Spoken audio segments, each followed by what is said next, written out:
नमस्कार दोस्तों, स्वागत है आपका आज की बेहद बड़ी और ताजा खबरों में। दोस्तों आज की इस वीडियो में जानेंगे आज की महत्वपूर्ण और ताजा खबरों के बारे में। तो दोस्तों वीडियो में आगे बढ़े उससे पहले आपसे एक छोटी सी विनती है कि इस वीडियो को लाइक और शेयर जरूर कर दीजिएगा, साथ ही हमारे चैनल को भी सब्सक्राइब जरूर कर लीजिएगा।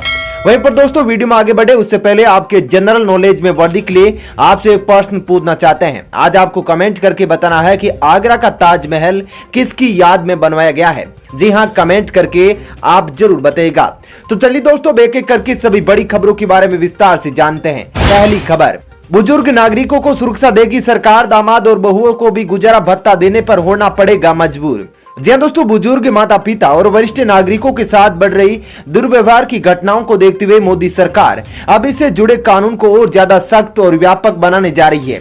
अब न केवल बेटे बेटियां बल्कि गोद ली गई संतानों के अलावा दामाद और बहुओं को भी बुजुर्गों का गुजारा भत्ता देना पड़ेगा।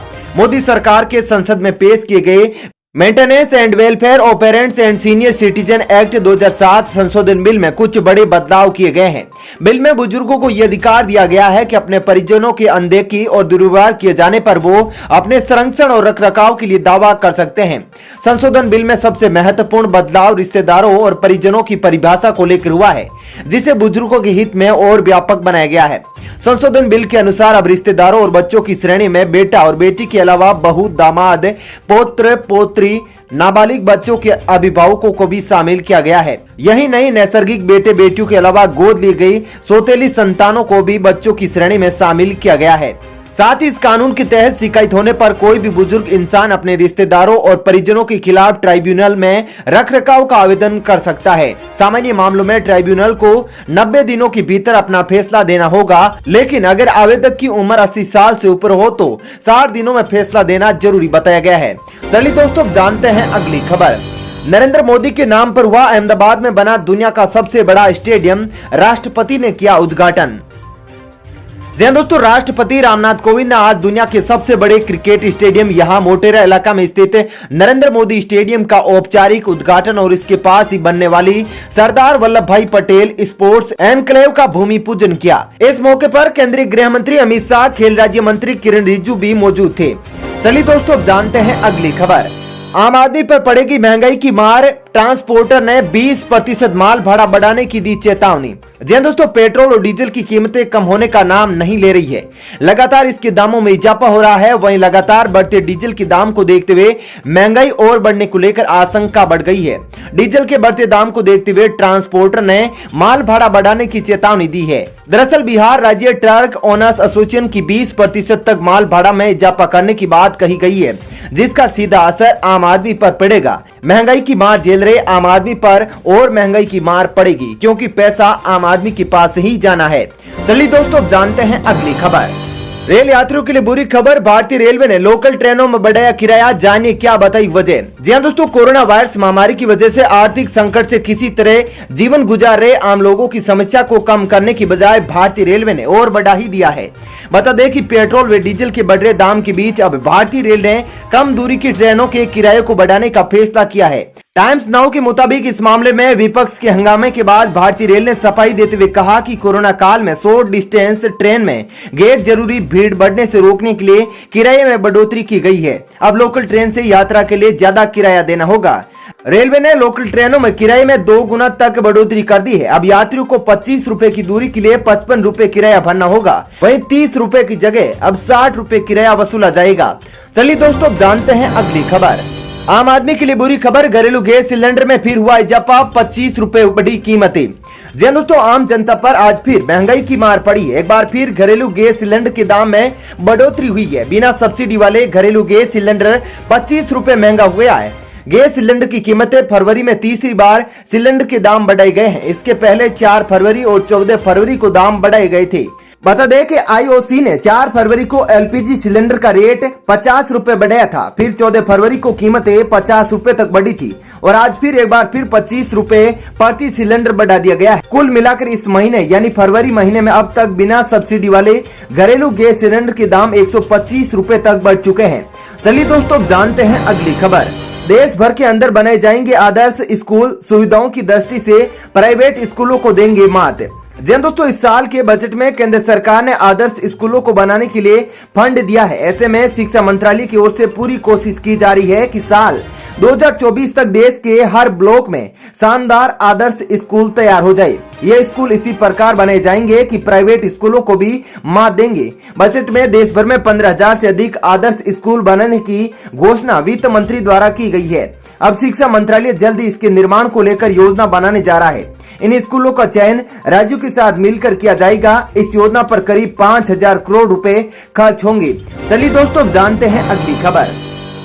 आधी हो सकती है पेट्रोल और डीजल की कीमतें, सरकार कर रही है इस विकल्प पर विचार। जी दोस्तों, पेट्रोल डीजल की कीमतें आसमान छू रही। यदि केंद्र सरकार पेट्रोलियम उत्पादों को goods and services tax GST के दायरे में ले आए तो आम आदमी को राहत मिल सकती है। वित्त मंत्री निर्मला सीतारमण और पेट्रोलियम मंत्री धर्मेंद्र प्रधान ने इसके संकेत भी दिए हैं।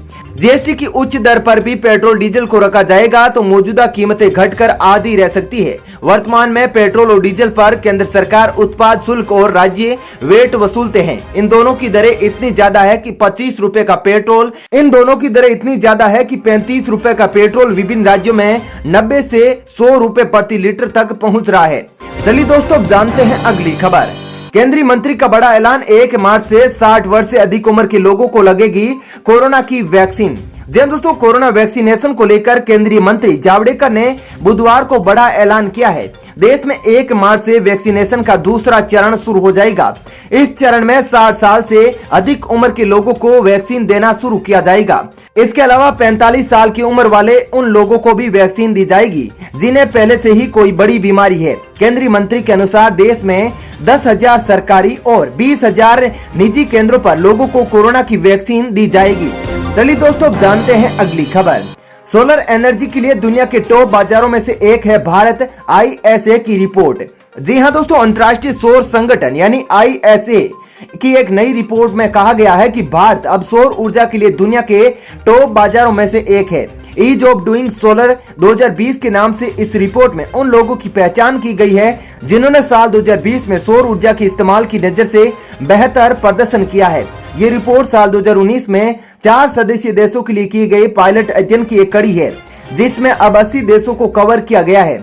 अंतर्राष्ट्रीय सौर गठबंधन या ISA सौर ऊर्जा को बढ़ावा देने के लिए प्रयास करने के मकसद से COP21 के दौरान शुरू की गई फ्रांस और भारत की एक संयुक्त पहल है। चलिए दोस्तों, जानते हैं अगली खबर। सिविल सेवा परीक्षा में अपने सभी प्रयास करने वालों को अतिरिक्त मौका देने से सुप्रीम कोर्ट का इनकार।